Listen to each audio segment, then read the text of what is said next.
প্রচুর পরিমাণে রং খেলার পরে আমরা যাচ্ছি এবার নদীতে স্নান করতে। সবাই নিজের নিজের বাইক নিয়ে, ওই যে আমাদের পুরো টিম সামনে যাচ্ছে, আর এই যে এখানে আমার বুনু, আমার ভাই, আর মাঝে আমার মেয়ে, আর এই যে আমরা দুজন যাচ্ছি নদীতে স্নান করতে।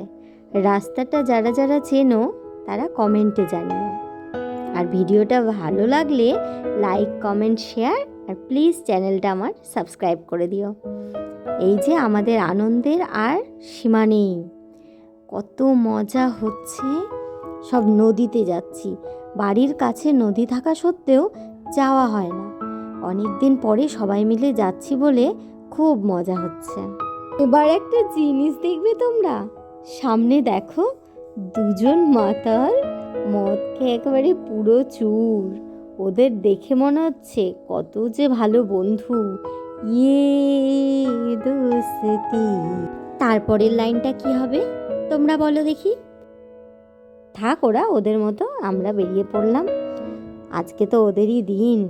আজ রাস্তা দেখো ফাঁকা, শুধু ছেলেরা যেখানে সেখানে রং খেলে খেলে বাড়ি যাচ্ছে, কেউ পিকনিকে। এই দেখো রাস্তা, দোকানপাট সব বন্ধ। এই যে এখানে একদল খেলছে, এরা তো আবার বাপরে। এই যে এখানে অনেক দাদা দিদি সেজে রং মাখছে, দেখো ভূত হয়ে গেছে। এই যে এরপরে দেখবে এক টোটো কাকুকে এক দাদা দিদি সেজে রং লাগাচ্ছে। সেই দেখে আমি ক্যামেরাটা ওই দিকেই ঘুরিয়ে নিলাম। তারপরে আবার যেইকে সেই চলতে শুরু করলাম নদীর উদ্দেশ্যে। আমাদের বাড়ি থেকে নদী কাছে, কিন্তু আমরা গেছিলাম আমার কাকুর বাড়িতে। সেখান থেকে নদীতে আসতে যা সময় লাগে আর কি। এই যে এবার আমরা নদীর ঘাটে পৌঁছে গেছি। এই এসে দেখি নদীর ঘাট বন্ধ, এখানে স্নান করা হবে না।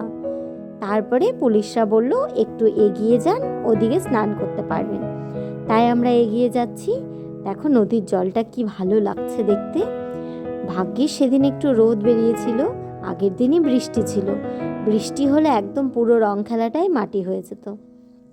বেশ ভালো লাগছে। এই যে সবাই নদীতে স্নান করতে আসে এই দিন, বেশ মজাই হয় সবারই।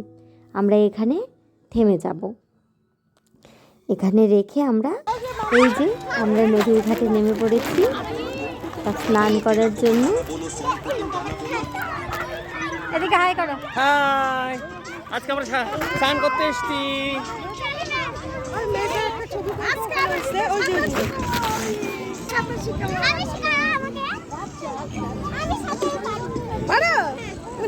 আসো চলো দাদা, আসো আমি চান করাই সাবান দিয়ে।